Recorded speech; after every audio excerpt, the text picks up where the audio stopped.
फागुन 21 गते पछि सुनिश्चित हुन्छ भन्ने म विश्वास गरेको छु। जस्तो यहाँको महिला, दलित, मधेसी, मुस्लिम तथा पिछडिएका समुदायको हक हितको लागि तपाईँको दृष्टिकोण के छ?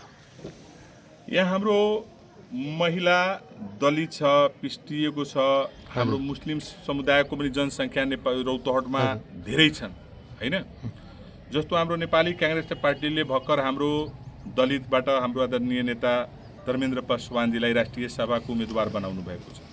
त्यो एउटा हाम्रो दलित समुदायको लागि एउटा उदाहरणीय काम हो। मलाई लाग्छ रौतहट जिल्लामा प्रजातन्त्र आएदेखि अहिलेसम्म कुनै पनि राजनीतिक दलले हाम्रो दलित समुदायबाट माननीय बनाएको थिएन र हाम्रो उहाँ आदरणीय नेताको भोलि जित सुनिश्चित हुन्छ, भोलि भोट हुन गइरहेको छ। त्यसकारण हाम्रो पार्टीले त्यो दलितको कुरामा अगाडि बढिरहेको छ।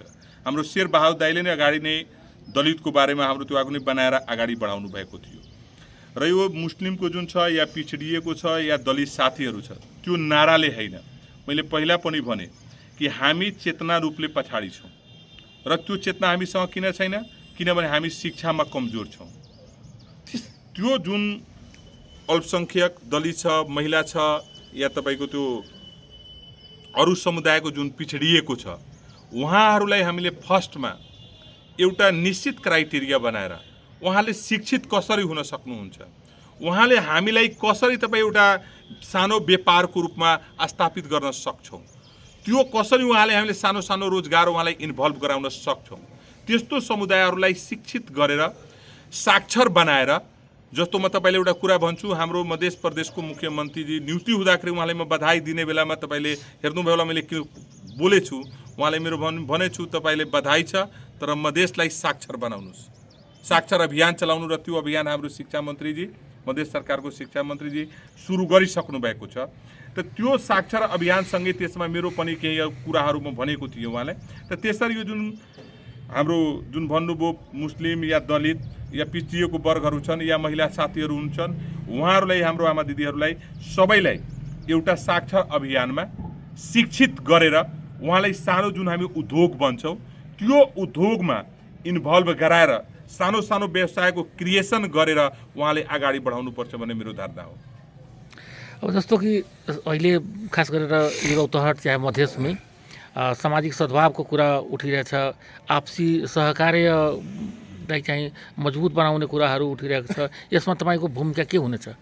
खास गरेर अब यो कहिले हिन्दू मुस्लिमको कुरा हुन्छ होइन, अब अरू सामाजिक सद्भावको लागि चाहिँ के हुन्छ यहाँको भूमिका सांसद भएपछि?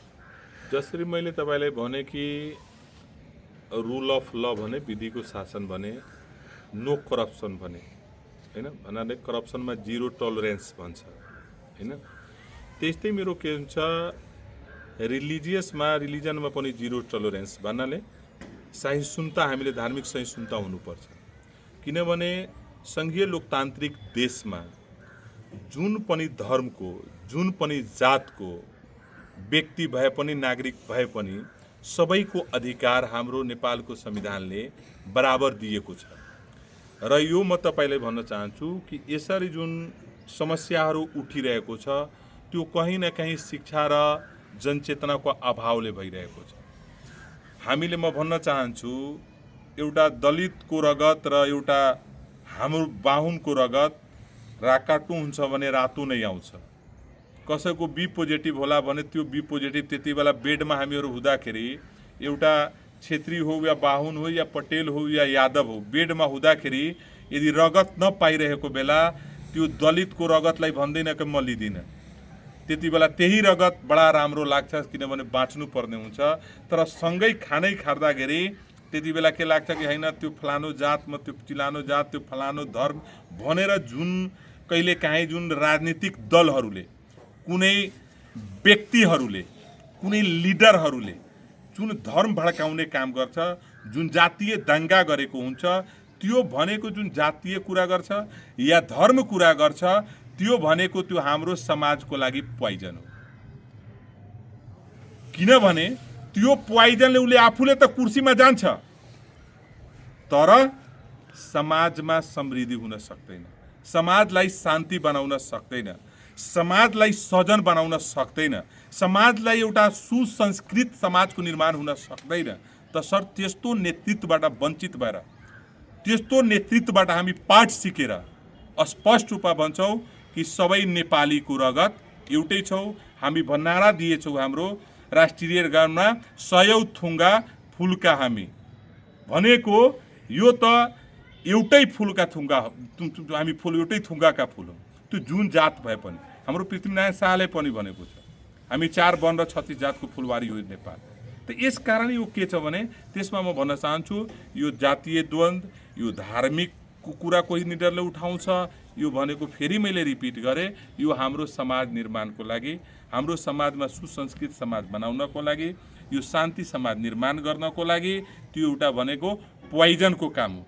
तपाईकोले मैले भने अहिले पनि विगतमा भन्छु माओवादीका नेताहरूले विभिन्न नाराहरू दिए विभिन्न स्टन्ट दियो जसले अहिले नयाँ दलहरूले दिइरहेको छ। जस्तो तपाईलाई भन्छु विभिन्न दलहरूले माओवादीले 2064 मा तपाईको 240 सिटमा 120 नै जितिहाल्यो तर 70 आउँदा आउँदै अवस्था के भयो फेरि त्यही माओवादीको नेताहरूले विचार चेन्ज गर्दै गर्दै कहाँ गएर कहाँ घुमेर आज पनि भनिरहनु दल यो भयो ऊ भयो दुनियाँ कुरा गरिरहनु भएको छ हैन। किनभने जो लिडरले आफ्नो विचारबाट विचलित भयो भने त्यो समाज निर्माण गर्नलाई समाजको मार्गदर्शन गर्नलाई त्यो विचलित नै हुन्छ त्यसलेसँग समाज निर्माण हुन सक्दैन। त्यसले पावर गर्न सक्छ तर समाज निर्माण गर्नलाई समाजको पथप्रदर्शक बन्न सक्दैन।